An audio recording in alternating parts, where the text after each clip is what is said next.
Good morning, everyone. Today, I want to delve into a pressuring issue that lies at the intersection of law, ethics, and human rights: the death penalty in America. This isn't just about legality, it's a matter of justice, morality, and our core societal values. As we embark on this journey, I invite you to open your minds to the complexities and the profound implications of this topic. Looking back, the first known execution in the US took place in 1608, and since then, the death penalty has been a controversial subject. The 1960s through the 1990s saw a dramatic rise in violent crime, which interestingly coincided with the increasing support for capital punishment. Today, 37 states and the federal government still have the death penalty laws in place. Moreover, the United States' use of the death penalty has repeatedly come under a fire for violating human international rights laws. The methods of execution and conditions on death row have been condemned as brutal and inhumane. Since 1973, over 195 innocent individuals were freed from death row, a chilling testament to the justice system's fallibility. One of the most compelling reasons to reevaluate the death penalty is the undeniable reality of wrongful convictions. Take, for instance, the heart-wrenching story of Jimmy Dennis. Wrongfully convicted, Dennis spent 25 years in prison for a murder he did not commit. His case highlights the risks inherited in our justice system. 17-year-old Chadell Williams had been shot and killed in the Fern Rock section of North Philadelphia after a man had attempted to steal her earrings. Dennis was located on the opposite side of town at the time the crime was being committed. Dennis did the noble thing and walked over to the police station to speak to the police about how his name was being mixed up into the crime from other people that were spreading these rumors. However, the police did not want to speak to him. He was later arrested and charged with murder. The description of the shooter also didn't match Dennis's height and weight.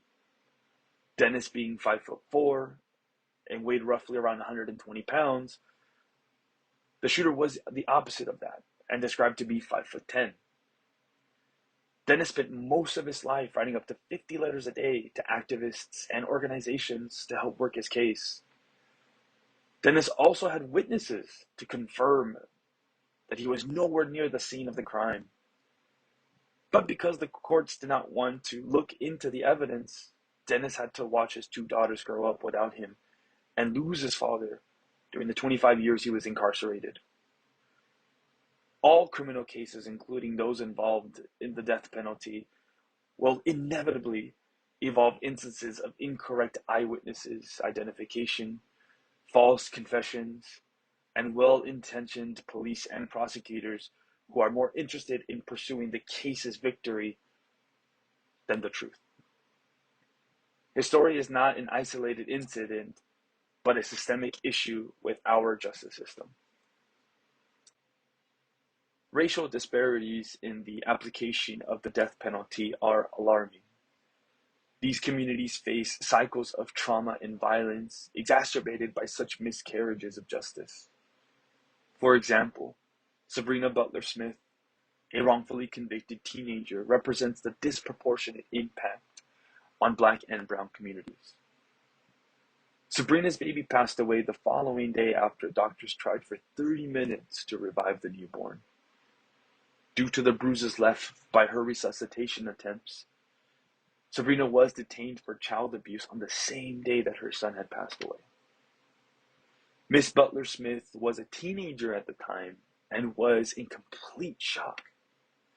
The prosecutor said that because she was not visibly upset during her trial the next year, she must have been guilty. Sabrina's case was retried in 1995. One of Sabrina's neighbors testified at the trial with information that supported her claim that her kid was hurt as she attempted unsuccessfully to perform CPR. The medical examiner also revised his assessment of Walter's case of death. He now thought it was brought by a kidney condition. After serving 6.5 years in prison and 2 years and 9 months on execution row, Sabrina was declared innocent on December 17th, 1995.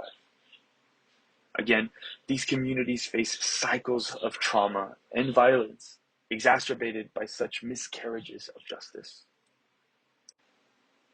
So, does the death penalty deter crime?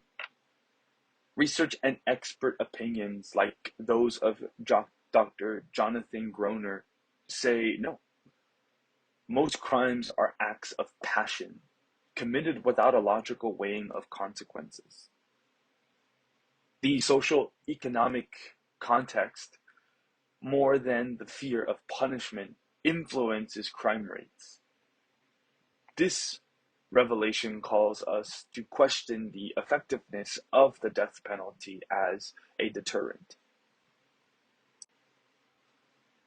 Given these insights, it's clear that the death penalty is an outdated, ineffective, and unjust practice. We must advocate for its abolition and support reforms that focus on rehabilitation and fairness. I urge each of you to consider how you can contribute to this change, be it through policy supports, awareness campaigns, or educating others on these issues. As we conclude, let us remember that the heart of this debate are human lives. We have the opportunity to shape a justice system that upholds dignity and the rights for all.